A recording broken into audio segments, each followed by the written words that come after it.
only is she an uber successful real estate investor who here this part really is just like amazing to me. She managed 20 rehab projects at one time while she was pregnant with her daughter. Like, oh my God, give her an award. She completed over 100 rehabs in 5 years. And I did the math on that. That's 20 rehabs in a year, like almost 2 rehabs a month. And she did that for 5 years. That just, you got to have your stuff together to be able to do that. She's the founder and owner of South Atlanta REIA, which is now known as REI USA. And she's building it into a nationwide online education and networking platform for real estate investors. So in addition, she's just managing multiple successful properties and doing her own real estate investing on the side. So pretty cool stuff. So she's been featured on Bigger Pockets Best Deal Ever show, Scott Carson's Night Note America podcast, the Scalable Real Estate Investing podcast with Mason Clement. And she's also been featured in the book by Ken Corsini, star of HGTV's Flip or Flop Atlanta, Profit Like the Pros. So she's a fantastic educator and dedicated to empowering and helping people overcome the mind blocks that affect their success in real estate investing. And I would have to say, and I know you're going to agree, that she is leading by example. So please join me in welcoming the incomparable Stacy Rossetti. Stacy, we're thrilled to have you here. Thank you so much. Really looking forward to you speaking tonight. Okay, I'm here. Can you hear me? Yes, okay, yes, we can. Awesome. Thank you. Wow, I don't think I've ever had an introduction like that, man. I'm feeling pretty good right now. You deserve it. Let me tell you. I was just like, good. wow. I don't even think Bigger Pockets did that. Yes. Good stuff. That's cool. Good. Well, I appreciate it. And I appreciate everybody on here. I'm going to teach everybody how to get started in investing in self-storage. All right. So that's what I do now is I buy self-storage facilities. So if you guys are interested in self-storage, give me a thumbs up. I want to see who's actually truly interested. Okay, good. So people are actually, okay, good. Okay, do me a favor in the chat.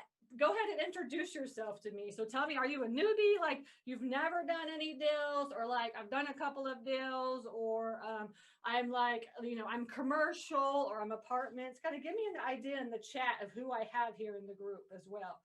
All right. And I know Robin very well. So I used to own South Atlanta REIA. And she came down every year and taught as well. And I love her so much. So if you see her, tell her I said hi. Okay, Carl? And she knows my daughter as well. My daughter's name is Lillian. All right. So just tell her we said hi. But yeah, so love Robin.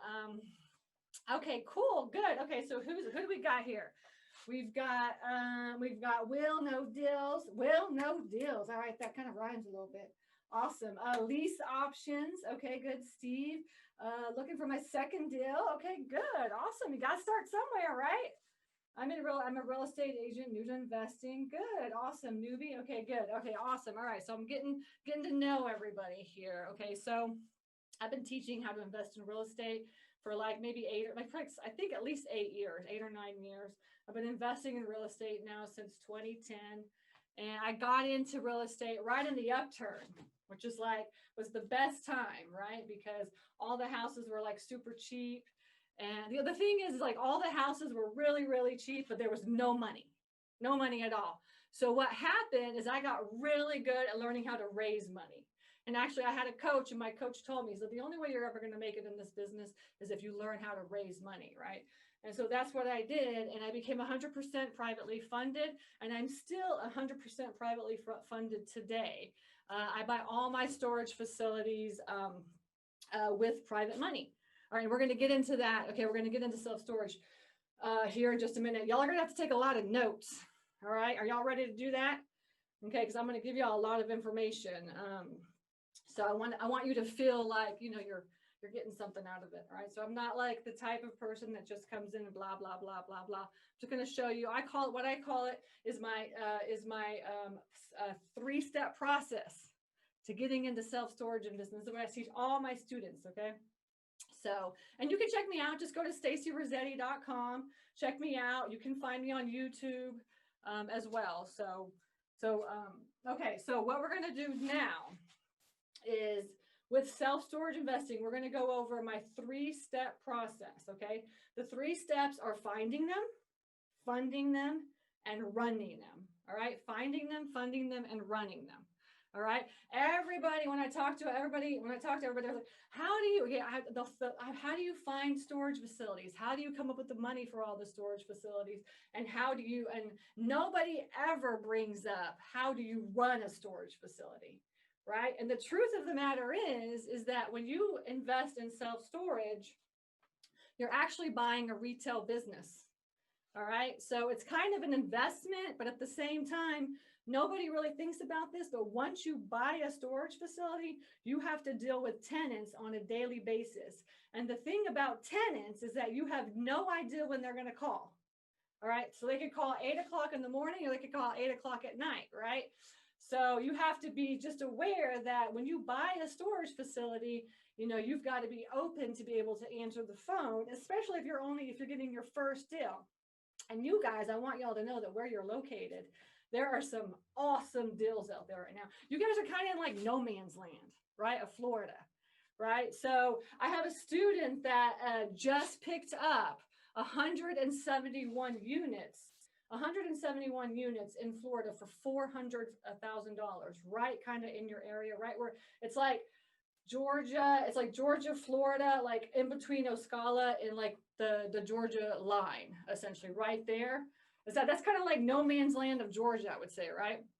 And they just picked up for $400,000, 171 units, right? Which is a phenomenal deal, right? Because you can go like anywhere. I mean, if you go into Orlando or you go into Miami for 171 units, you're going to pay upwards of $1 million or more. All right. So they got a super awesome deal. So you're just kind of in that sweet spot. So just so y'all know, you're in a good location to learn how to invest in real estate and find storage facilities out there. Okay. All right. So what we're going to do is we're going to talk about my 3-step process.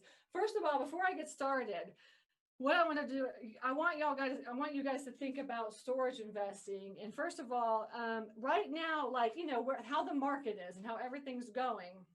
How do you think, what do you think is happening to the storage industry? Is it like having a hard time? Is it like, is it going strong? Is it just like stable? What are you guys thinking? Put in the chat what you're thinking. What's happening? The real estate market is going crazy, right? The residential side. What's happening on the self-storage side? What do you think? Strong? Everybody says it's strong. Okay, yeah. Storage investing and purchasing self-storage, this is actually considered like we call it recession resistant, right? So essentially what happens is in a downturn, storage facility does great. And in an upturn, storage facilities do great, right? So that's why they call it recession resistant, which I love, right? Because what happened is exactly what Pam said. I got pregnant. And when I was pregnant, we were doing 20 rehabs and we also had 20 rehabs in the pipeline. All right. We were literally like, it was just nuts for us. And I had like this baby inside me. And I was thinking to myself, like, how in the hell am I going to be able to have this like baby and manage 20 properties, like especially rehabs, because you do one rehab and you're running around like a crazy person, right? Think about if you have like 20 at the same time, right? So I started freaking out. All right. And so I told my husband, I said, that's it. We're not buying any more property. It's like, we have to figure out how to focus on passive income. And I had not focused on passive income the entire time that we were doing flips and rehabs. Like I'd only just been like, all right, let's make another 20, 30, 40 grand. Let's do it. Right. And so like when I got pregnant, essentially like everything changed, right? That's what they say. Everything changed. Right. And so then I was like, okay, let's focus on passive income. And what happened is I had a realtor this is the same realtor I've used for the last 10 years that essentially would just feed me, property off the MLS. And I just basically pivoted and told him like, start finding like property that I can invest in that can become like passive income. And so he sent me like multifamily. We were looking at like portfolios of houses and all this kind of stuff. And there just happened to be like 15 minutes from my house, a storage facility that had been on the market for 5 years and nobody had bought it, right? So now you can't see that anymore because like, you know, everybody wants to buy storage facilities, but essentially it had been sitting on the market for 5 years. And the reason why it had been sitting on the market for 5 years is because, of course, he was trying to sell it at the price it was worth if it was 100% full, right? But so I drove over and I took a look at it, and it was like the dumpiest storage facility you could ever find, right? So for me as a rehabber, right, I'm looking at this property and going, oh my gosh, I love this thing so much. It's so beautiful, right? And I was walking around and looking at this, and in my mind, I was like, this is a good deal. This could be a really good deal. And so basically I just said, let me have some time with the owner. I want to talk to the owner directly. And it was listed on the MLS. And so I went over and I met Big John, right? It was Big John Storage. All right. And it was like kind of off. It was like off the main street in the back. And it was in kind of this like industrial area that was like, you know, where it's like dump trucks and like they had like parking, and it was like for like tow trucks and dump trucks. And it was like just very commercial, right? Just very dumpy. And I mean, and literally Big John, like he built it in the 1980s. And he just like for 30 years, after like 20 years, he was just like, I'm done with this thing, right? And then so for the last 5 years or however long that he had it, essentially, he just was like, yeah, just go find a spot or whatever, just kind of this thing. And I talked to Big John, and essentially when I talked to him, I said, okay, John, so tell me a little about this place. I said, like, what's the, are you full? Are you not full? Like, what's going on? And he said, oh, yeah, we're full. And I was just like, oh, you're full. Oh, okay. Well, how much are you making? And he's not making about $2,000, maybe $2,300 a month. And I was looking at this place, and essentially what it was like, you kind of drove on, like, here's the main road, and you kind of drove here, and it's like over like this is where it is. So it's not on the main road. And there was just like one long, skinny, like a storage. And then all around this is just parking, right? And it's on a 3-acre lot. Now you can put probably on a 3-acre lot, you can put at least 150 storage facility units or more, maybe up to 200. No, that's not right. 250 to 300, 250 to 300. On a 2-acre lot, you can do 200. So on a 3-acre lot, you could probably do like another 50 or 100 more, okay? So you can put a lot, and it's a lot of space, all right? And he just had 64 units. And then he had all this was parking, okay? And then he had just like dump trucks and tow trucks and like, these kind of like big rigs, it's basically, that's kind of what we do is we park big rigs, right? So I never thought I'd be parking big rigs, but that's what I do now, right? And essentially the reason why is because like, when you live like in a subdivision, they can't park their big rig there, right? A lot of them don't let you do that. So they need parking as well. All right.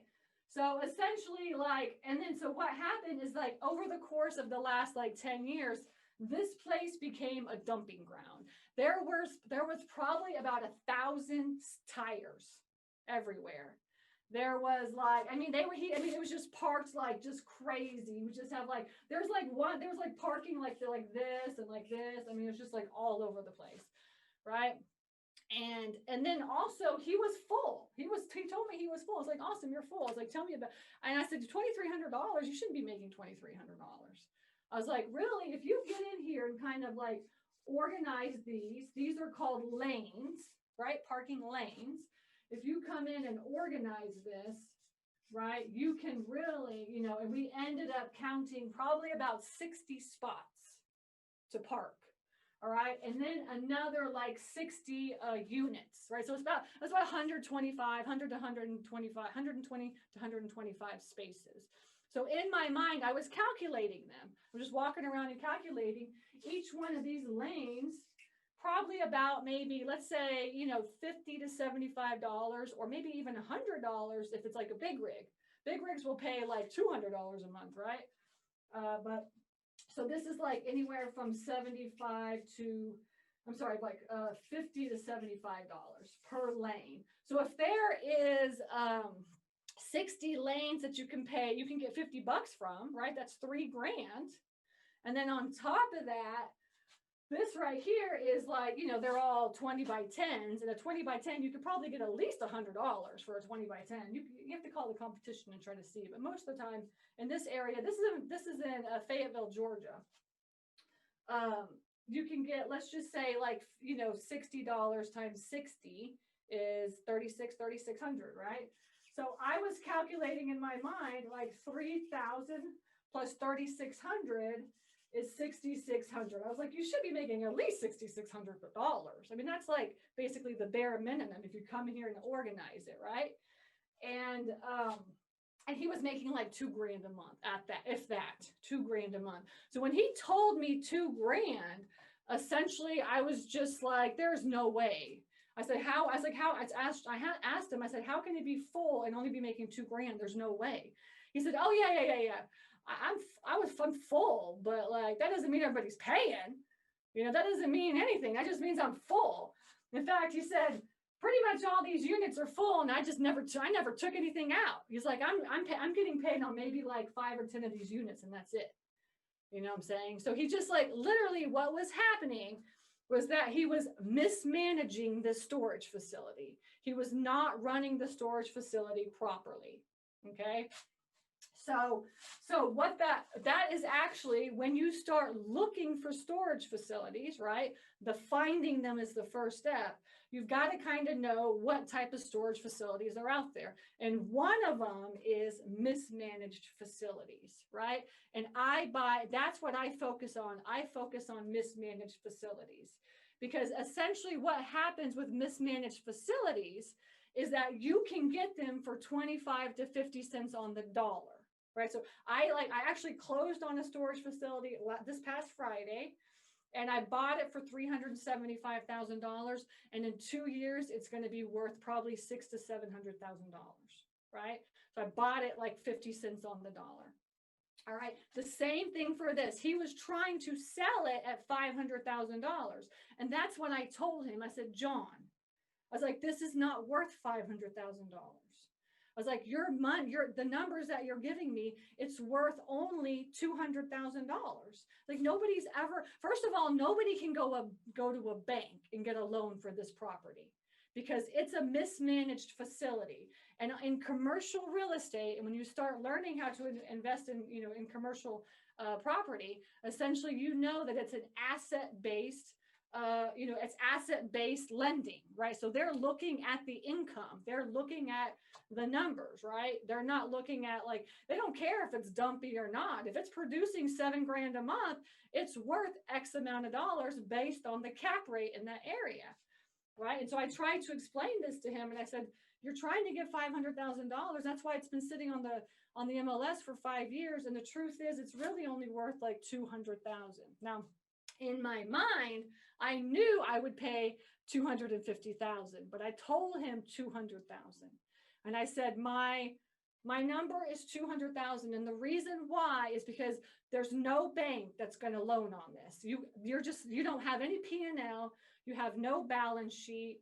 You don't have tax. You're not going to give me any tax returns. You don't have anything to show for this. On top of that, you don't even have the numbers. All right. And so I'm going to have to go to like a private lender and borrow the money. And I'm going to have to pay a higher interest rate for that.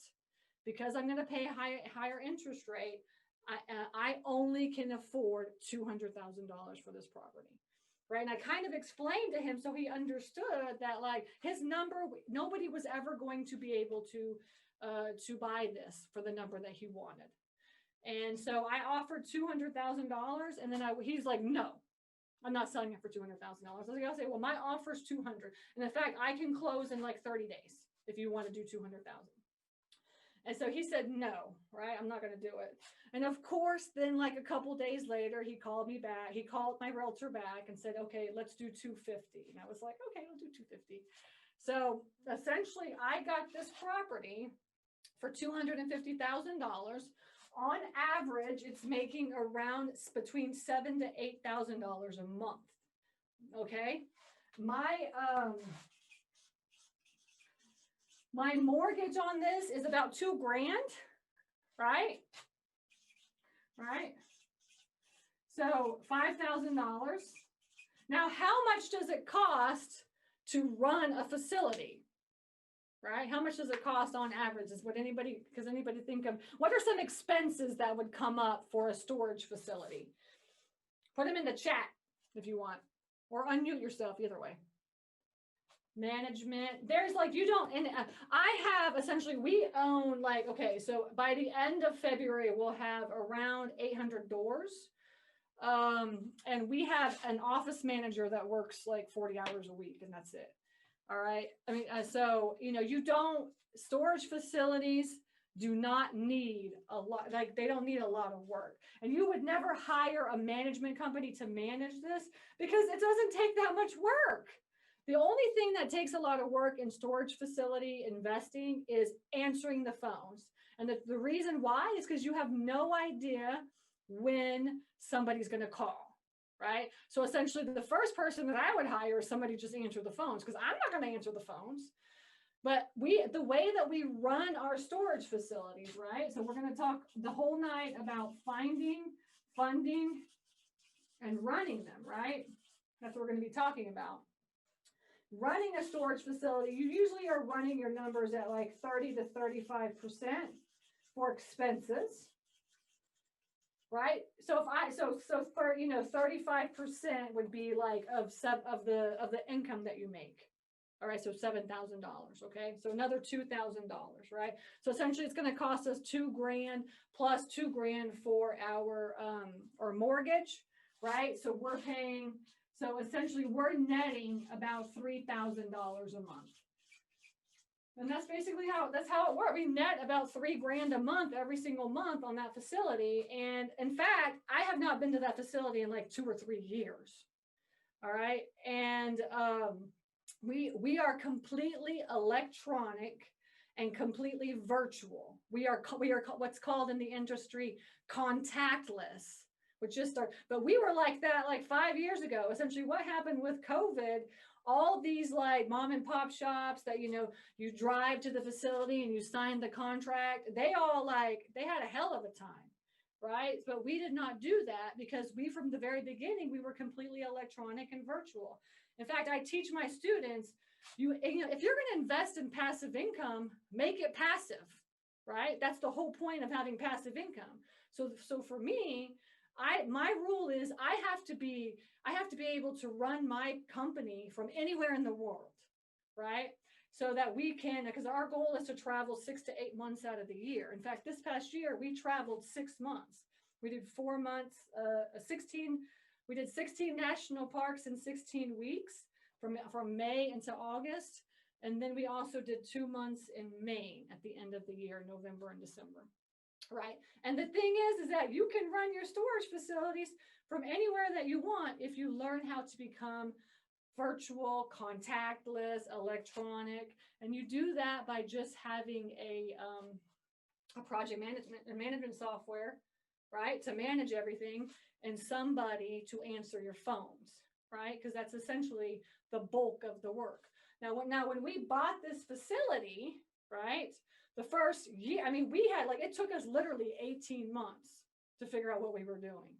We had no idea, right? Now, the second one got shorter, and now we're buying our 8th one, and it's we just in 3 months we got that thing down, right? We're buying. My goal is 1 a month this year. All right, we closed one this month, and we're closing one in February. We got one under contract in March. So once you get this going, I'm telling you, it's it's kind of it's very automated. It's just very easy to automate.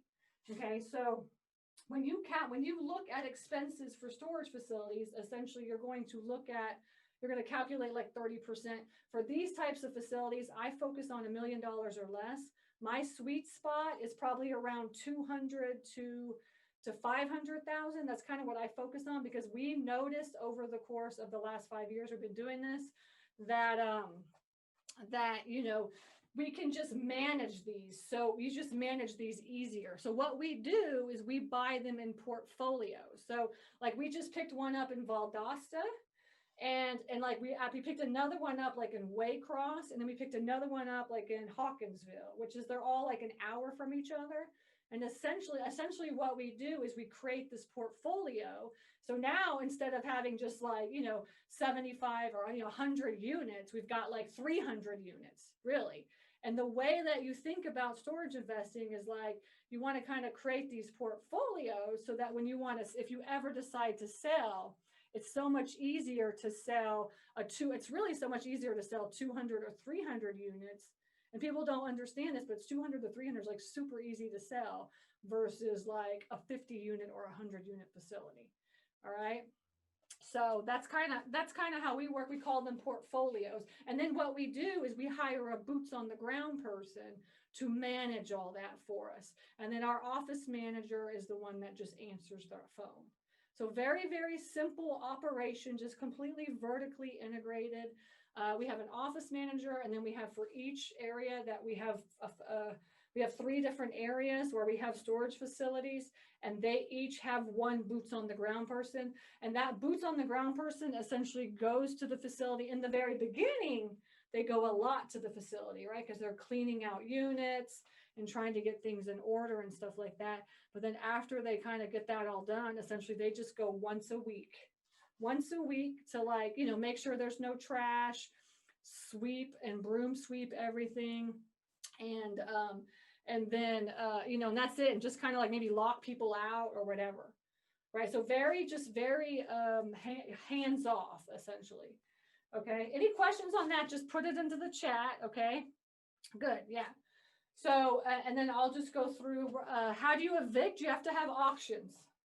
You have to have auctions to evict. So the rule is, like, you figure out in Florida what the auctions are. We just bought a facility. We close on Friday, and it's actually just like this one. It's like 50% full, 50% vacant. And then, like, I would say probably out of 110 units, I think it was like 110 or 120 units. I can't remember what it is.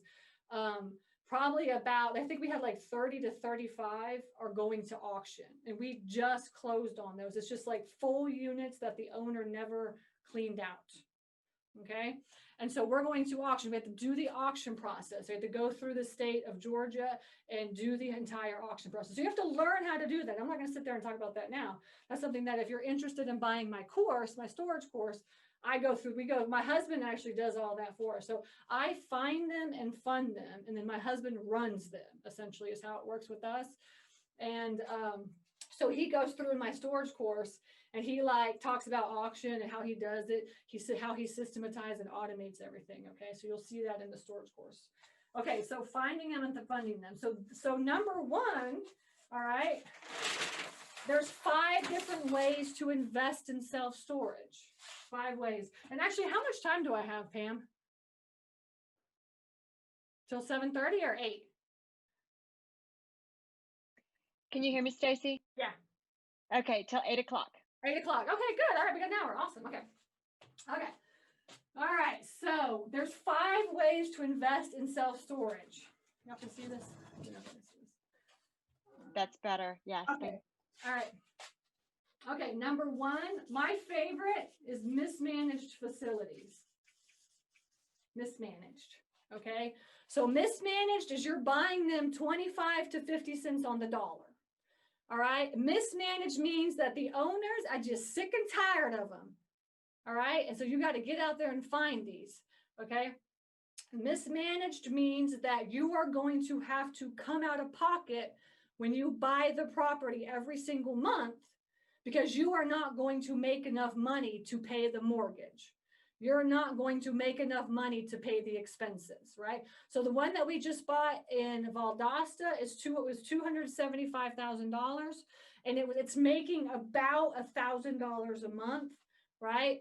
And mortgage is going to cost like maybe $2,000. It's like $2,000 or something. But my lender that's lending me the money, because I have to borrow private money for this. Mismanaged facilities, you have to borrow private money. All right, because banks are not going to lend you money on properties like this. That's another thing with mismanaged, okay? And so my private lender, essentially, I just say like, look, can we just like push that, like push the first payment out for 90 days? All right.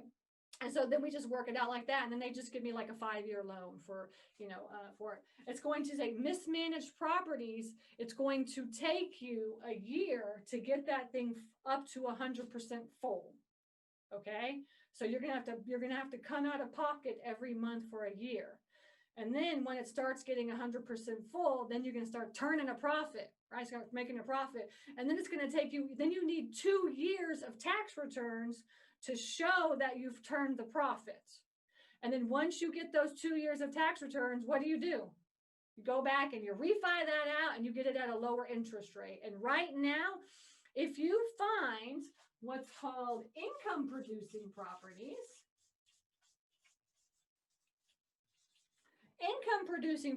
you can get some badass loans. I mean, my students are getting like 20-year loans at 4% interest. So if you can find a property that is producing, it's 100% full, and it's, basically you're buying a business. Hopefully there's a little bit of value add. Maybe you can add some units, there's some land, and you can build on it later. Maybe the prices are not the right price, so you can increase, right?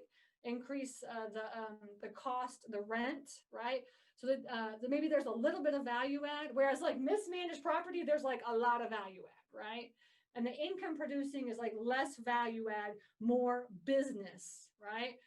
And so then you'll be able to, and these types of like income producing, the owners are like, yeah, I got my tax return.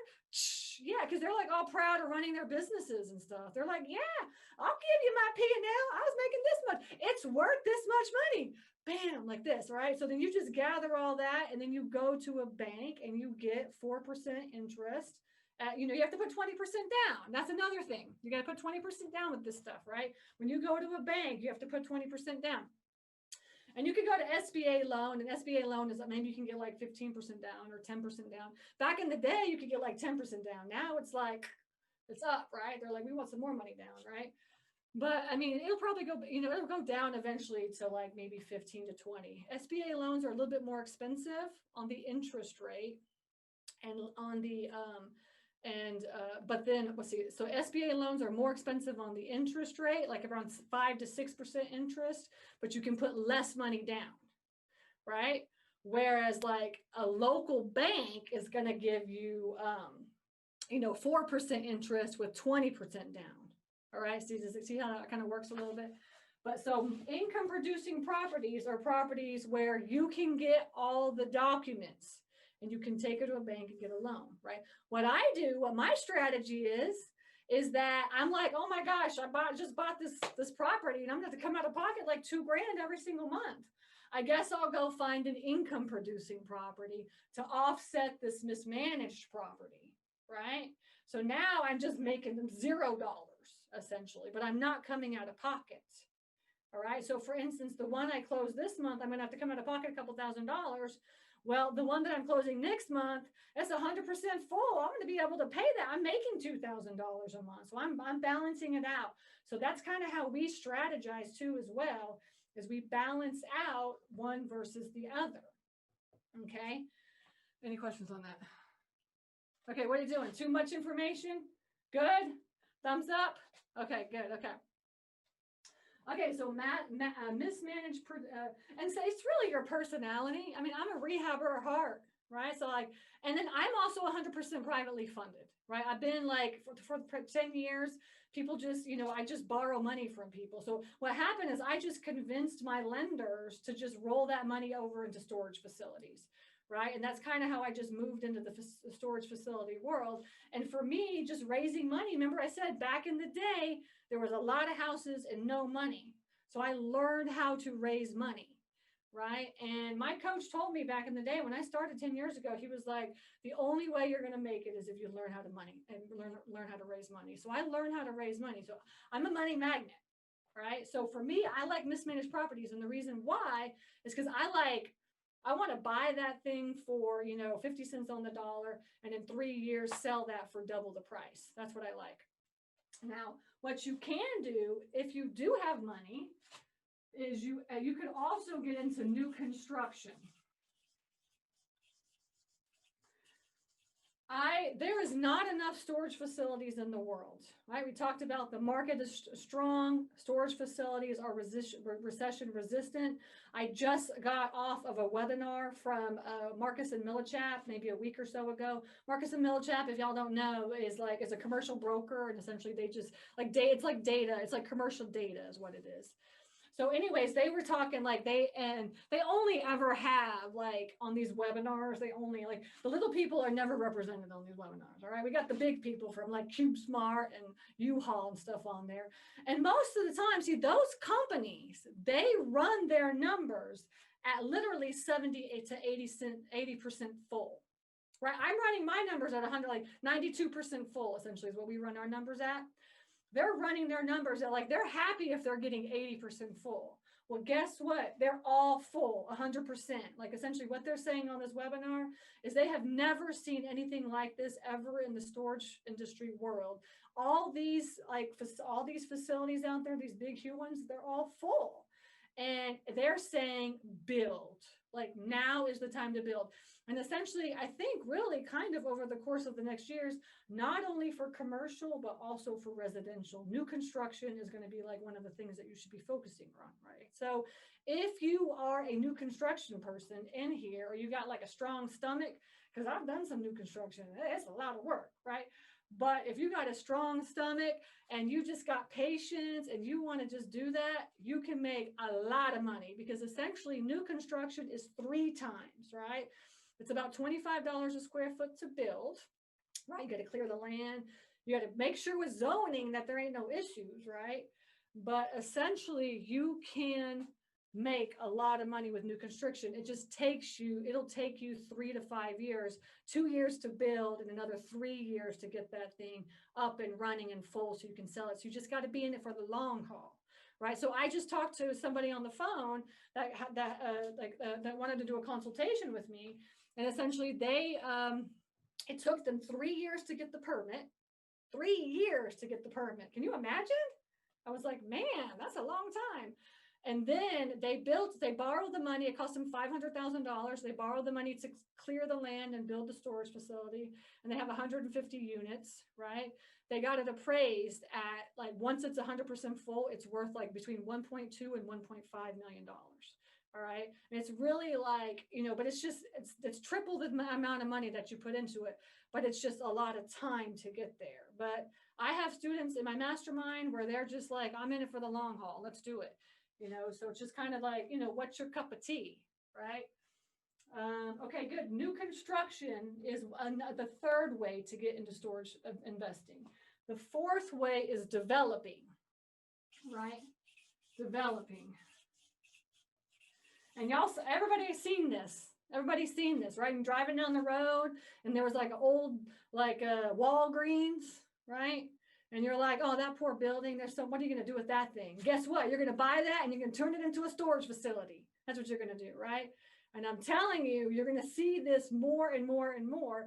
All these retail buildings office spaces and all this kind of stuff that nobody, is using anymore because we all stay in a home, right? Those are all going to become storage facilities, okay? You see more and more developing over the coming years as well, right? Because you can buy those buildings for super cheap. Now, cost money, it's going to cost you $1 million+ to buy something like that, right? So you have to have a lot of money up front. But usually you can get into those things for a couple $1 million. So if you're good at raising money, I have a really good friend that just all he does is developing. He's in those for like $2 to $3 million, and he just raises that money. Okay, that's developing. Okay, that's gonna be something that you're gonna see a lot. And then finally, the last thing is one of my favorites: wholesaling storage. Wholesaling storage. All right. There are too many wholesalers in the world on the residential side. There is not enough wholesalers on the commercial side. I'm telling you, there are so many people out there that want to buy storage, and there's not enough people out there trying to wholesale storage facilities, right? I mean, I'll buy them, right? And I'm a buyer, right? So if you are a wholesaler and you're like, man, I ain't getting this residential thing, man. This is not easy. Because guess what? For wholesaling a storage facility, your marketing budget, if you do what I do, which I go through in the storage course, right? But if you do what I do, it's a $0 budget for your marketing budget. All right. Now, how much does it cost for you to learn how to wholesale? You got to have a marketing budget. I mean, you got to get letters out there and direct mail and all this kind of stuff. You know, all my students that want to do wholesaling, I tell them, you got to have $1,000 a month. You know, it's like you can't just send out 50 letters here and there, the wholesale residential property. You're never going to get a deal. You got to be like, especially now. I saw Jacqueline is saying that she's like having a hard time finding deals. You got to get some, you got to market. The only way you're ever going to get deals is if you market, right? On the residential side. On the commercial side, you got to learn what you have to learn to become a wholesaler. On the commercial side is commercial deal analysis. That's what you have to learn. You have to learn how to run your numbers on commercial property, right? Which is taught in the online course if you're interested in that later. But can't get into that because that's a lot. I mean, you can't really get into that. But I heard Carl was talking about cap rate in the storage investing world. Everything is about cap rate and square footage. So my mastermind is called Storage Nerds, right? So we're getting along, and I'm telling you, we do our mastermind, we're talking, and the only things you ever heard is like, what's the total square footage? I need to know the total square footage.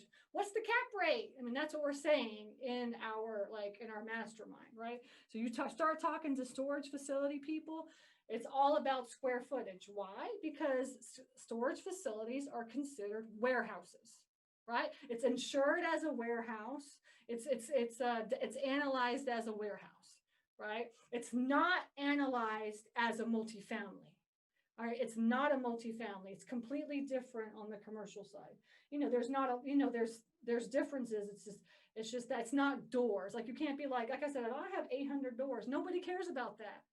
What they care about in the storage investing world is like, how much total square footage do you have, right? That's what we talk about, okay? So you have to learn how to do commercial deal analysis, right? If you want to wholesale self-storage. So for instance, I put one under contract on Sunday, posted it out, right? Just posted, I want to buy this thing because it's a really good deal. I got 50 units for 120 grand, right? On 2 acres. You can fit 200 units on 2 acres. And I got it for $150,000. All right. So this is a badass deal, right? So I just posted, I was like, yeah, I got me another deal. All right. And I got like 3 or 4 people. It's like, hey, you want to sell that one? I'll buy it. And they already people are offering me like 200 grand for that thing, right? And so with when wholesaling storage facilities, you're making 25 plus. Like I have one student in my mastermind, he made 100 grand on a deal, right? So when you wholesale commercial property, you just make so much more money. The spread is so much better, right? So I focus on if I'm going to wholesale like this, I told the people I wanted to buy, I told them it's for sale for 200 grand. If you want it, that's what it is, right? Otherwise, I'll just close on it for 120, But, so I say, if you're wholesaling and you're struggling with wholesaling, highly recommend you check out wholesaling storage facilities, okay? Because there is not enough wholesalers in the world, in the storage investing world. We are hungry for storage facilities. And guess what? There is a lot of storage facilities out. There's a lot of people that want to sell their storage facilities right now, okay? So how do you find these storage facilities? How do you find them, right? Well, you do what I do, all right? The best way to find storage facilities is the way that I do it. I'm going to tell y'all, you cannot go online to find a storage facility, all right? Why can't you go online to find a storage facility? What do you think? Put it in the chat. Why can you not go online to find a storage facility?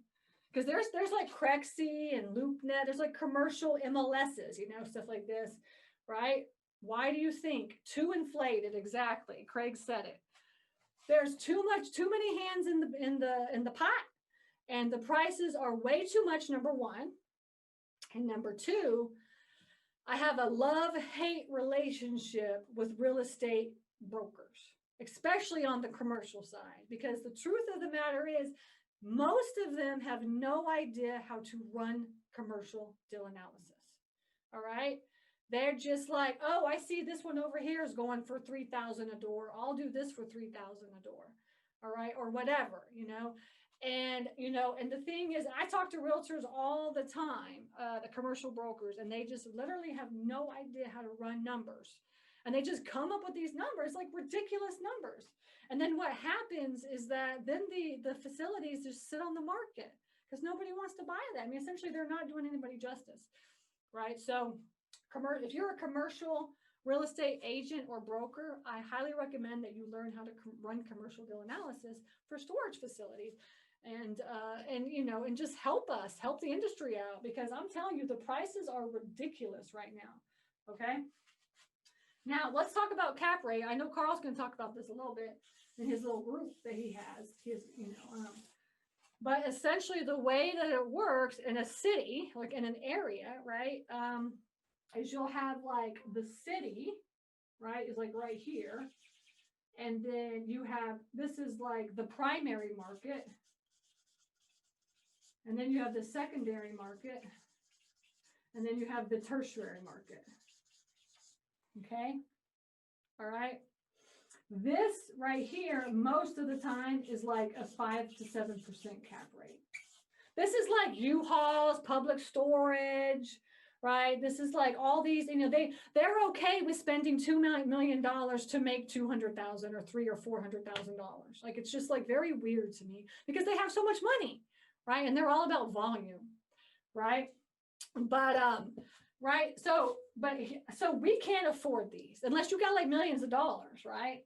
But I wouldn't even, if I had millions of dollars, I wouldn't buy that because I can make $200,000-$300,000 just by buying a $250,000 storage facility. So I really don't understand the whole concept of going into the city, right? I just don't, right? And this is one thing that they said on the webinar. They said, the Marcus and Millitrap webinar, they're like, if you own a storage facility and it's not filled right now, you don't know what you're doing. That's basically what they said. All right. So learn how to run your facility. It'll be full no matter where it is in the whole world. Right. So for me personally, it's okay if you go to secondary and tertiary markets. In fact, we can afford this stuff. Right. So this is like $1 million. Right. And less most of the time. Right. Okay, $1 million and less, and usually two. Like I said, like I just picked up one. It's like Middle Georgia, and it's like 150 grand for 50 units. Okay, so that's kind of where you want to be focusing. So what I'm saying is that the reason why you need to be focusing on this, as you go out to these secondary markets, then you're going to have like an 8 to a 9% cap rate. Now you have to learn how to figure out your cap rate. All right, which is not in the course. All right, but like you have to understand cap rate, and then this is where you get 10% plus cap rate. So in fact, every single storage facility I've ever bought is always double-digit cap rates, always, right? And it's not double-digit cap rate on like the buying part, because essentially I'm buying a mismanaged facility. So it's like a negative 2% cap rate when I buy it, right? But the opportunity is like 13 to 19% cap rates or higher, right? So ridiculous amount of cap rates. You cannot get this in multifamily. If you know multifamily, is anybody doing multifamily? I saw one person was doing multifamily. Like multifamily, they're like, we got a 7% cap rate. They're so hot. They're so happy with the 7% cap rate in multifamily, right? Whereas here in the storage investing world, we are getting double-digit cap rates. All right. The goal is to buy your property at the highest cap rate and sell it at the lowest cap rate, right? That's your goal, right? So you can buy at like, 10, 11, 12% cap rates and then sell it later at like an 8% cap rate, something like this. And people are just dying. Like I'll go into like Facebook groups for like storage investing and they'll post out like an 8% cap rate. People are like, where is it? Oh my God. They're just like freaking out over this 8%. And I'm thinking 8%, I would never even buy anything for 8%. So anyway, so that's what I wanted to show you is that, so now finding them, right? When you find them, you don't want to be like driving down in downtown of your like big city to like look for a storage facility, right? You want to be secondary and tertiary markets. So where are you guys? Where's Ocala at for the? Are y'all secondary or tertiary? Downtown? Is it like as you see some stuff downtown? What are y'all seeing? Where is everything? What are y'all thinking? Secondary? My guess would be secondary and I don't know how you pronounce that. Tertiary. Yeah, that would be my guess. I don't really see anything downtown. I mean, Ocala's kind of, our city is kind of small, but we see a lot of them in the outlying. That's why I said y'all are in such a good area. Y'all in no man's land, Florida, right? Yeah. So like this is like you guys are in such a great area to be driving for storage. Hashtag driving for storage. That's mine. Don't take it. All right. And let's do that. Hashtag driving for storage. All right. That's how you find storage facility. Guess what? You drive around and you find a storage facility, and then guess what? The phone number's right on the sign. All right. And you don't even have to do any skip tracing or anything like that. It's awesome. So my marketing budget is $0. Literally, except for gas money. My marketing is time and gas money. That's what my marketing budget is. All right. And I love driving for storage, right? Because I can like get away from my husband, get away from my daughter for a little bit and be like, all right, I'm going to go out and just drive and just like try to find some deals, right? So it's my driving for storage is what I call it. All right. And so when you guys are out driving for storage, make sure you take a picture of yourself like in front of a storage facility, be like, found me a storage facility, hashtag driving for storage, and then tag me in it so I can see y'all out driving for storage. All right, because I want to see y'all doing this. And so what you do is you go to Google Maps, and then you just put in Google Maps storage, and all these storage facilities are going to pop up. All right, all of them are going to pop up. All right, you don't want to go to those because has anybody here ever tried to list a business on Google listing? Are y'all, is the REIA on Google listing? Are y'all a business on Google listing? Yeah, they'd be like, I don't even know. Yeah, so to list, Carl. So Carl knows, and I know Carl knows, to list your business on Google listing is a pain in the butt. Because you have to have an address. Storage facilities do not have mailboxes. Like 80% do not have mailboxes. All right. And you have to have a mailbox. So we just bought our storage facility. The one that we bought on Friday did not have a mailbox, was not on Google Maps, did not have a website. Okay. So this is what I call the hidden market. The hidden market.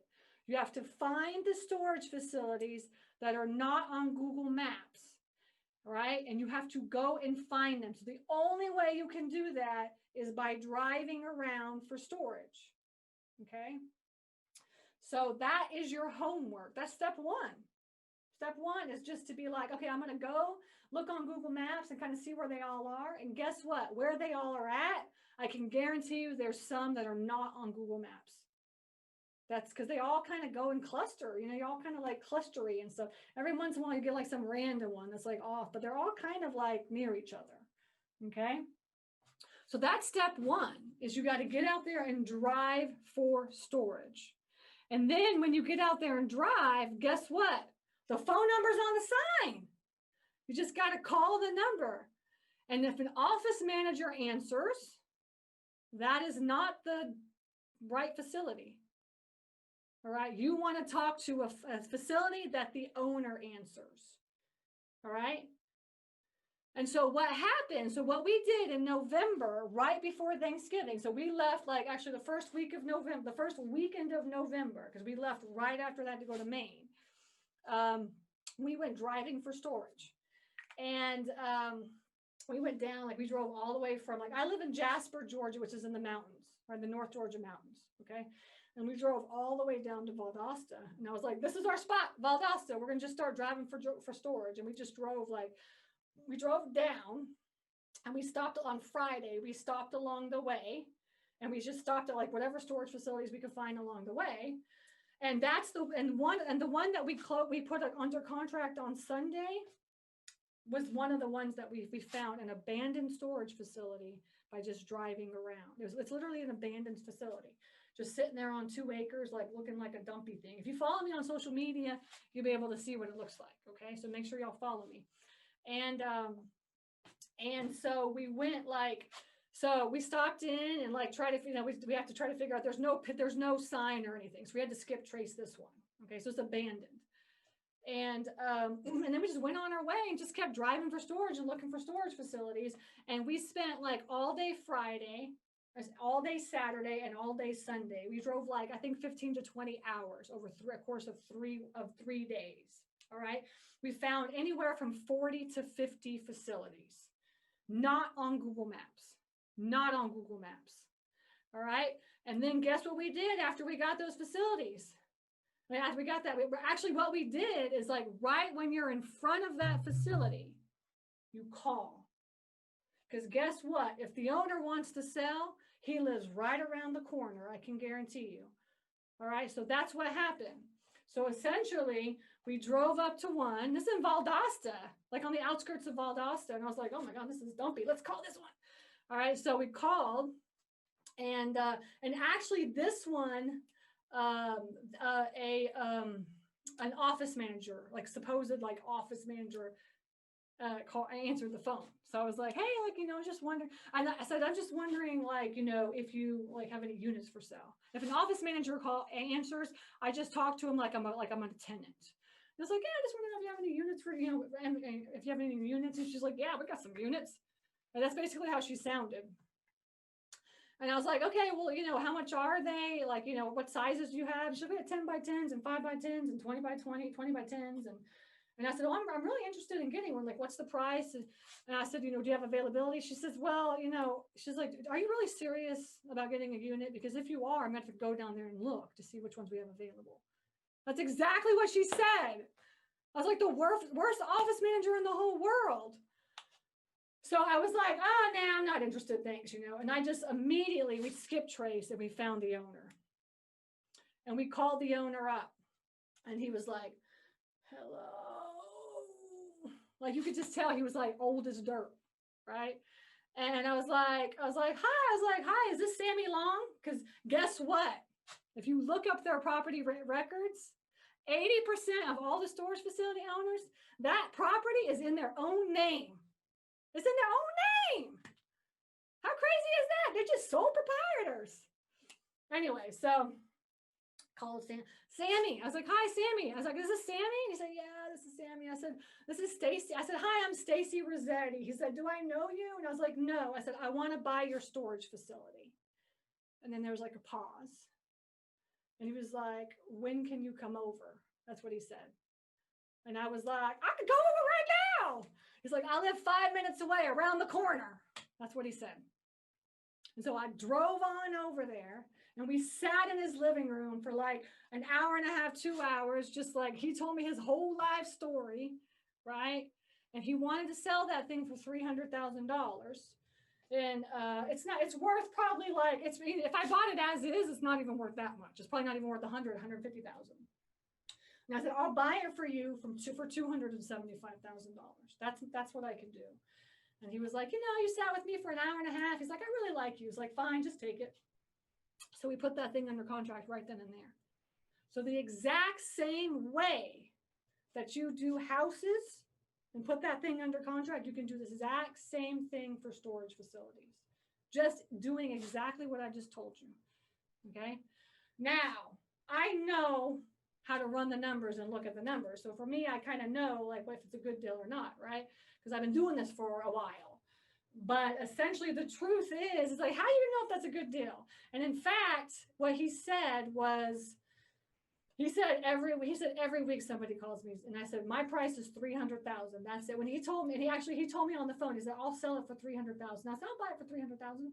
Let me come over and talk to you. I knew if I went over there, I'd at least get a little bit cheaper.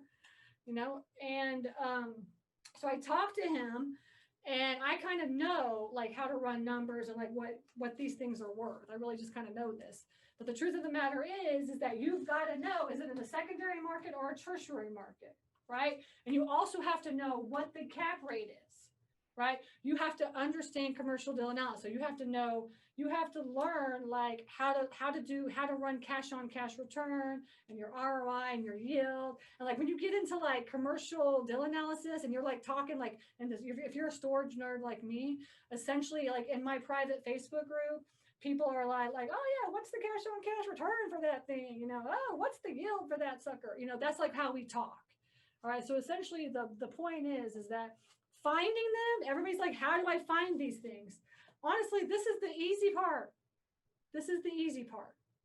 All right. Running the commercial deal analysis, talking to the seller and negotiating with them and really getting that price to the right price is something that's very difficult.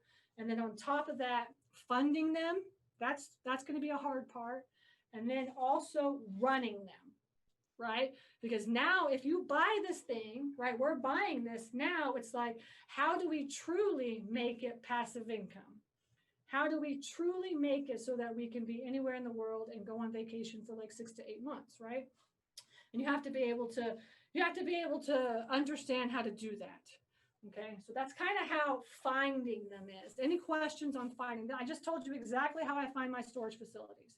So what happened on those 3 days that I went driving for storage, I put one under contract. That one we put right under contract. And I was with my acquisitions person training him. And he was like, oh my God, I just saw Stacy in action. That was awesome. And I was like, yeah, I was feeling pretty good. And then, so that's it. And then I had him go back and he just called and like, he's calling and talked to him.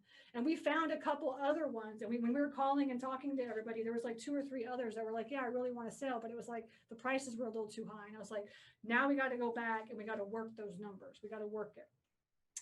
And so what happened is like over the course of like I left to go to Maine and I came back the first week of January. And, we put one under contract, another one from that, just driving for storage, put another one under contract in December, right, which we closed like right at the beginning of February. And then we just put with this another one from that driving for storage, we just put another one under contract. We closed the first week of March. All right. So literally just from driving around for one weekend, I got 3 storage facilities under contract. All right. So it's not difficult to find the storage facilities is what I'm saying. Like everybody's like, how do you find these things? That's the easy part. The rest of it is kind of the hard part. Okay. Questions? Anything? Everybody sleeping? No, Stacy, did you find all 3 of those that you just recently put under contract in kind of a close in the same area? All the places that we just drove right, like from Valdosta to Waycross and kind of in that area. If y'all know that area, it's kind of that area where it's like no man's land near Valdosta is where it's at.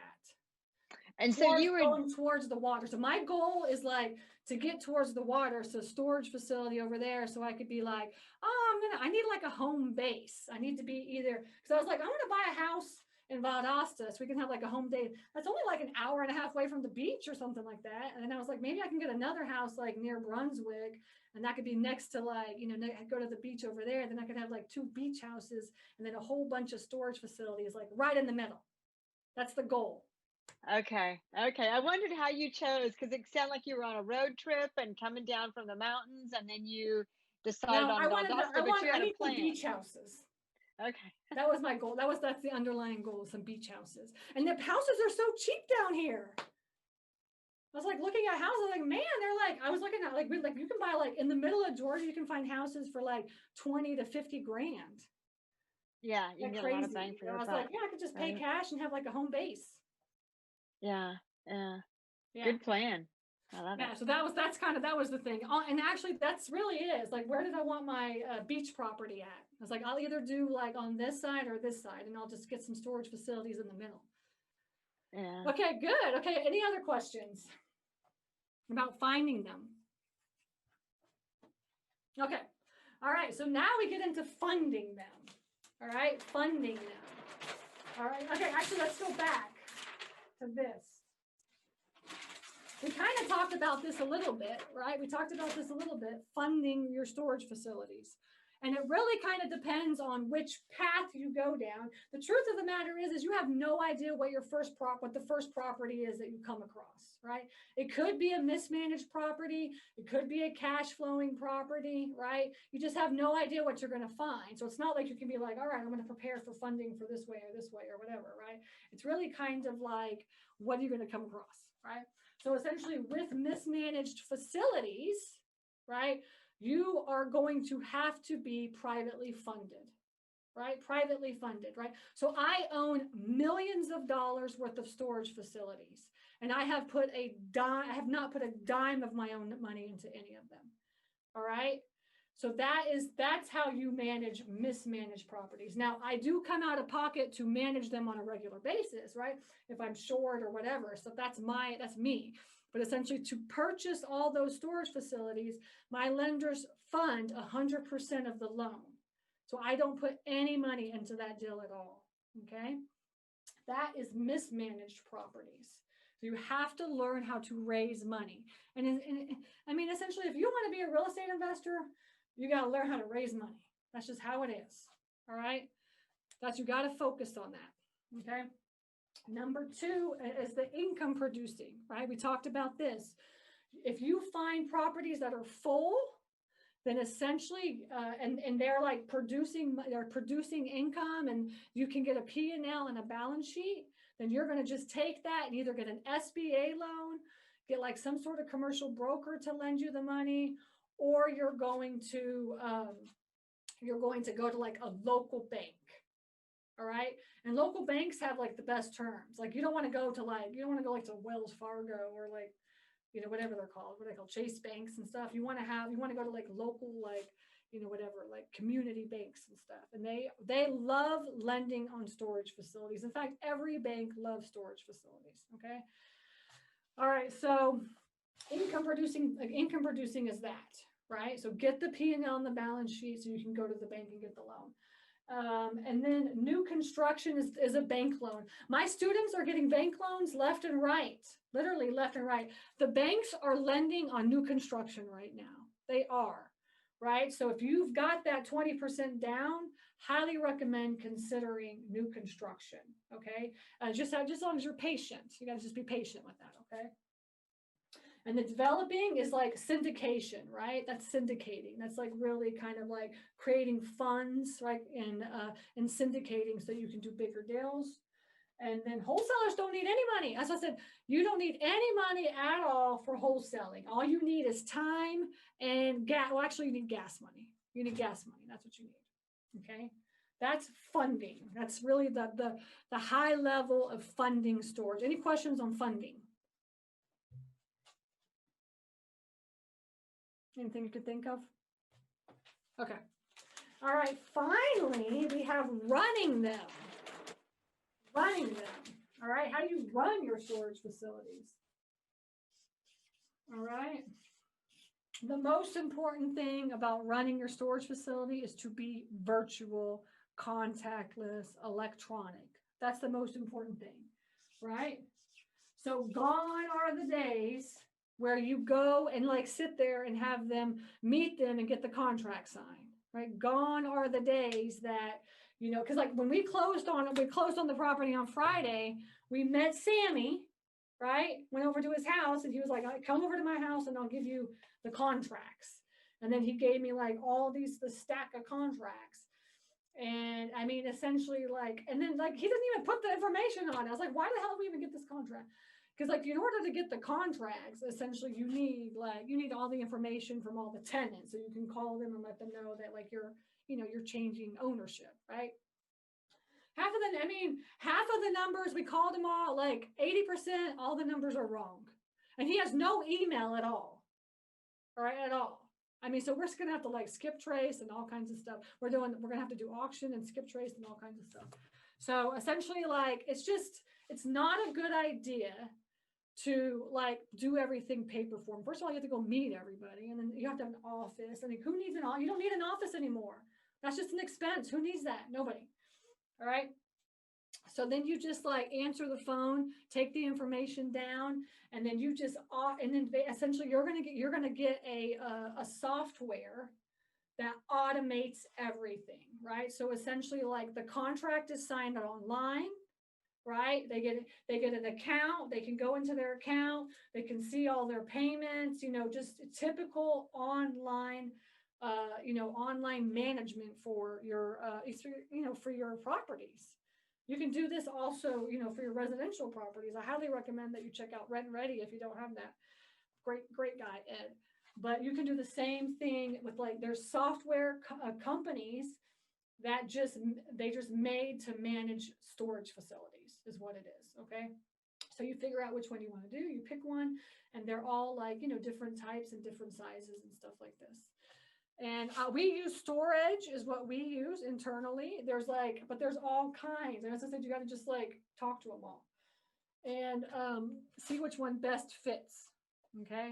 We discuss this quite often in our mastermind and also on the storage course. Okay. And then what we do in the storage course is like, once you buy your storage facility, there's a whole section in there. It's called maintenance, or it's not maintenance, management. And in the management section is like all the different ways for you to systemize your facility. I mean, everything that we do is in there. All right, that's the virtual, right? So you want to go virtual. Okay. Number 2 is you got to automate your auction process. Everybody's asking, everybody asks me, how is it? Like, is it like Storage Wars? That's what I say, Storage Wars. And just want y'all to know, it is not like Storage Wars at all. Okay. In fact, what you'll do is you'll go put it in the auction. You'll do all the rules, do paper and all the things that you have to do. And then like, you'll get there to do the auction. And then like nobody shows up, or like maybe like 1 or 2 or 3 people show up and that's it. And then you'll like open up the door and then you'll look at, and they'll like basically look at it and they'll be like $25. And that's it. Like you get like $25. All right. So when you're running your facility, right, the goal is to get the tenants to pay, because you do not make any money on auctions. In fact, you lose money on auctions. All right. So you want to get the tenants to pay. That's the goal, right? So auctions and payment. You do not want to have an auction, because first of all, it costs you money to put it in the paper. You got to go there. Nobody's getting money. Then nobody gets it. And then you have to clean it all out. And it's just a bunch of just horribleness. It's horribleness. And we've never made any money on any auctions. I think one auction, I think we got like, I think one random, oh no, I know what it was. We opened up, nobody showed up to the auction. And you can have, when you have the auction, you can actually open the door, right? So nobody's like, oh, nobody's here. All right, let's open it up and see. We opened it up and it was like, it was all like restaurant stuff. It looked like the restaurant shut down, and then they just like filled it with like refrigerators and like those like tables and like all this kind of stuff. And I was like, oh, this has got to be worth something. Come on. And so I put it on Facebook Marketplace. And like, I was like, come get this thing. I was like, $1,000 for the whole unit, and then somebody actually came over and like looked at it and like looked around, and they were like, we'll give you like $700. I was like, I'll take it. So we made $700 on that unit. That's the only time that we ever made any money more than like 25 or $50 on the unit. Okay. And we've done over the course of 5 years, at least 100 auctions, at least. Okay. So you don't want to have an auction. Okay, look, I had a question here. What typically is the biggest hurdle getting started? Things your students find the most difficult for the first storage facility? I mean, honestly, it's really just more time consuming, right? So actually, oh yeah, no, that's true. One of the things that's the most difficult is getting hold of the tenants. Right? So essentially the way it works, like in my mastermind, the way it works is when you join, you're going to have it's going to take you, anywhere from 60 to 90 days to get your first storage facility under contract. All right. That's how long it's going to take to get you going. And then once you get it under contract, it's going to take 60 to 90 days to close, right? Because commercial property does not close fast. It even takes longer than residential, right? And right, like even we had like my lender was just paying cash and it took us 2 months to close. All right. And it was over the holidays. So maybe it's like a little bit faster now, but essentially like we put it under contract right before Thanksgiving and we closed like just last Friday. So it took us that long to close and we were paying cash. I mean, the title just took like forever. So anyways, I tell my students like 60 to 90 days to find a storage facility, 60 to 90 days to fund it and close it, right? And then 60 to 90 days to do a change of ownership, get in contact with all of the tenants and things like this.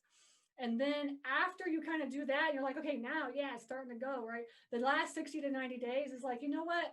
I'm going to be working on like automating and systematizing internally all these systems that I'm doing, and on top of that, I feel like I can get out and really start looking for another storage facility. And that's really how it looks. I've been doing this for a while, and that's like how I see my students working. So essentially, this is not like a get rich quick thing. This is like passive income, long-term wealth, right? Is what it is. All right. So good question. Do you have any kiosks? No need to have kiosks. A kiosk costs like 20 to 25 grand. Why would you have a kiosk when everybody can just go online? There's no reason to waste your money on that at all. And you can just go online. And what we tell our tenants is like, we only take with the payments here, we only take card. That's it. We don't take any cash, no check. Now, every place that we've ever bought, all they take is check and cash. And most of the time, especially with mismanaged facilities, that cash is not going on the record. That's for sure. They're just pocketing that and just going out and spending it. All right. So they're not keeping track of that. So essentially, but for us, we only take card, right? And it's drafted on the 1st of every single month. Okay. And, and 80% go through and 20% don't go through. And then, then my office manager's job is to just get everybody to pay. That's her job. All right. But that's kind of how it works. That's kind of how it works. Okay, good. What else with running can you think of with running? And it's hard to get into like really the nuances of running because you really have to kind of see internally how we see everything, which is in the course, right? Which is in the storage course. Okay. What else? Any other questions about finding them, funding them, or running them? I was going to ask y'all too. How many, one of the questions I like to ask everybody, how many items does a house usually have? What's the total amount of items that you have in your house right now? How many items? Take a guess and put it into the chat. All right. That's one question before we get into the course. How many items do you think everybody has? I want to see some guesses. How many items do you have in your 500K? 1,000? How do you only have 1,000 items? You probably have 1,000 items like right with an with a hand. This is like one. You should see my studio in here. I definitely got 1,000 items in here. That's for sure. All right. All right, too many. Pam says yes, too many. Exactly, right? On average, everybody, you have about 250 to 300,000 items in your house. Can you imagine 250 to 300,000 items? Isn't that ridiculous? And then people are still buying stuff and it's out with the old and in with the new, right? Now, another question I was going to ask y'all too, how many storage facilities are there in the United States? How many storage facilities do you think there are? The storage investing industry is actually the smallest industry in all of real estate investing. I mean, 80% of all storage facility owners are mom and pops, just like me. 80%. 20% are like the REITs, right? A public storage and U-Haul and all this kind of stuff. But 80% are just like me, right? How many storage facilities? 150K, Jeff says. That's high. That's too high. Yeah, it's a small industry. I don't even know if we could support 150K. That would be awesome because that means there's a lot of opportunity out there. 63,000. That's closer. That's closer. There's about like 50,000 people is what it is. So 50,000 facilities. Okay. So it's really very, can you imagine like 50,000 facilities just across the United States? That's actually, it seems like a lot, but there's not enough storage facilities out there. There's just not. Okay. Okay, good. I wanted to quickly, before we end, just go over my storage course in case any of y'all are interested. Okay. And I want you to, I'm going to share my screen real fast. Oh yeah, real fast before I share my screen. All right, let me do this view here. All right, so what did y'all think? Y'all got something out of it? Thumbs up? Good. Okay, good. You're gonna get out there and start driving for storage, right? And do Awesome, Stacy. It was good. I will never look at storage. I'll never pass a storage building and look at it the same again. Good. Awesome. Well, at least I did that, right? Okay, let me share my course with y'all just in case anybody is interested in really learning how to invest in self-storage. Okay, now on my website, the storage course is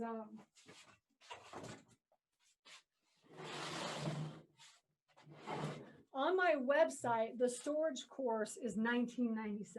All right. So if you go to stacyrossetti.com, which is right here, so you can go check it out. There's a little video about my storage course. It's normally $19.97. All right. Let me see if that's here. And here's my website. So if you go to stacyrossetti.com and you click on online courses, you can just scroll down and it's here. We do 4 payments of $597 or $19.97. Okay.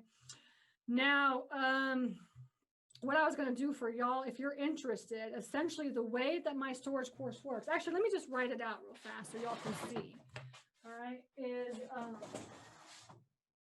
I have what's called, I've been teaching this for years and years and years. It's called my 6-step system. All right, and Stacy's 6-step system to storage. All right, and so essentially the way it works is like your storage, your company looks like this. And this is your company if you're a real estate investor. All right, this is how your company looks. All right, you basically have 6 or 7 departments. I'll put these in. 1, 2, 3, 4, 5, 6, 7. We'll just do an extra. Okay. You have, like, this is you, and these are all the departments of your real estate investing or self-storage investing company. Okay. You have your office admin, all right, your office. This is like setting up your phones and like, Google Drive and all that kind of stuff. You have your marketing department. This is where this is like all the different marketing strategies that you need in order to find your deals, no matter what it is. And then you have your acquisitions. Acquisitions is like, learning is like essentially looking at the competition, running your comps, learning deal analysis, negotiating, putting offers in, essentially everything that you need to do to acquire a property is under your acquisitions department. Okay. And then you have your finance department. This is like all the different ways for you to finance your deals, private money, hard money, banks, right? This is also your bookkeeping is under the department. And then you have if you're a rehabber, right? I know some of y'all are rehabbers, you would have your construction, or if you're going to do new construction, you would have your construction department, right? There's all the different things that you would do with new construction. And then you have your management department. This is like the running part, right? This is like all the auctions and payments and like your software and all this kind of stuff, right? It's all there. And then finally, this is your liquidations. Liquidations are like, to sell your properties if you ever want to sell your properties, okay? So basically the way that I teach the 6-step system, the way I teach my storage course is exactly like this, right? So you're going to have access to all 6 departments. And within each of those departments is just like step-by-step instruction on what you should be doing in each of those departments, right? So how do you set your office up? How do you structure your company? What are the internal things that you should be doing right now to get your company up and running and ready to invest in self-storage? That's step 1. So you would get access to that. All right. Number two is you have the marketing department. This is like essentially me going over all the different ways that you can find storage facilities, but I focus highly on driving for storage and like Google Maps and really kind of showing you what I talked about, like going in depth on how to really do that. Okay. Acquisitions department is like just everything about like running. This is where you're going to get, and it comes with my deal analyzer. You need a deal analyzer. The storage course comes with mine. Right. And then we go over how to use the deal analyzer, how to run the numbers, how to do the offers, how to write the contracts out, how to negotiate, everything that you could, how to look at the competition and stuff. So everything that you really need in the acquisitions department is right there. And then also finance. We go over how to find private money, all the different ways of finding private money, and then how to get all the other loans or anything else that you need, depending on what the type of facility that you find, right? We don't do construction, right? That's for rehabbing and stuff like that. And I don't get into like new construction stuff for storage facilities. So that is not included. Management is in there. So that's all the systems, everything, auctions and software and everything that you need. And then liquidations is like, all right, I'm going to wholesale this sucker. And we get into like wholesaling. Right. And there's a whole section on there, like how to wholesale storage facilities. Okay. So it's literally like step by step, and you get access to this. Once you finish this, you get access to this, kind of like takes you through the whole thing. Okay. Also on top of that, you get what I call my jumpstart course. This is like, man, I don't want to go through all that whole damn course. I got time for that. All right. So then you can do my jumpstart course. All right. This is 4 hours of me just like this, essentially, just like you should be doing this, this, and this first. And it gets you all pumped up. You're like, all right, I'm going to get out there. That's the jumpstart. So that you get for free, and that's included. And then on top of that, you get like all these bonuses, right? So do y'all know Alan Cowgill? Alan Cowgill? So he did like a bonus webinar, how to find money for self-storage, how to find private lenders for self-storage. So he does like this whole webinar. Do y'all know Randy Hughes? Randy Hughes does land trusts. Okay, so he teaches land trusts. So he come on, he said, how do you buy storage facilities with land trust? So I buy all my storage facilities with land trust. So he gets in and he teaches that. Like, I don't want to teach that, right? So he teaches that for me. I got all these different like special bonus speakers to come on, right? This is me working in the REIA industry for all these years. And I'm like, hey, can you come do a bonus session for me? And they're like, sure, right? So I got all these bonus sessions in there as well. So, so essentially that is the storage course. Did you have any questions? Anything else about self-storage or the course? It works. Good. Thank you, Carl. Okay. Okay. I guess my job is done. I guess that's it. I appreciate y'all's time. Thank you so much. I'm here for you. Okay. That was awesome, Stacy. Thank you so much. I can't believe all the information in your course. The business part alone, setting up your business. I know when I started out real estate investing, that's huge. It's so critical. And so many people struggle. They don't know how to do that. So that you include that, that's pretty amazing. Yes. That part alone was it took huge. us a while to figure that out. So I try to help everybody with that as well too. And Randy talks about land trust and how to set everything up as well too. So that's really good. Okay. So that's interesting. So you put you hold title to the storage facilities in a land trust. Yes. Everything I buy is in a land trust. I love that. Yeah, essentially what happened was probably about 5 years ago, my CPA was like, you can't buy any more properties in this company. Like, you can't do it. You got to figure something out. And so then I just really kind of got out there and I was like, okay, what should I be doing if I'm buying all these properties? How should I structure this? And we really we're so convoluted. I have no idea what we're doing. In fact, my husband handles all that for us. But yeah, we're all over the place. Nobody knows how much real estate we actually own. Not even I do. Because it's so hidden. Yeah, I guess I didn't know you could do commercial property. Yes, so I learned something. Yeah. You can even find lenders that will do SBA loans for you with land trusts. You just have to know how to do that. Yeah, good stuff.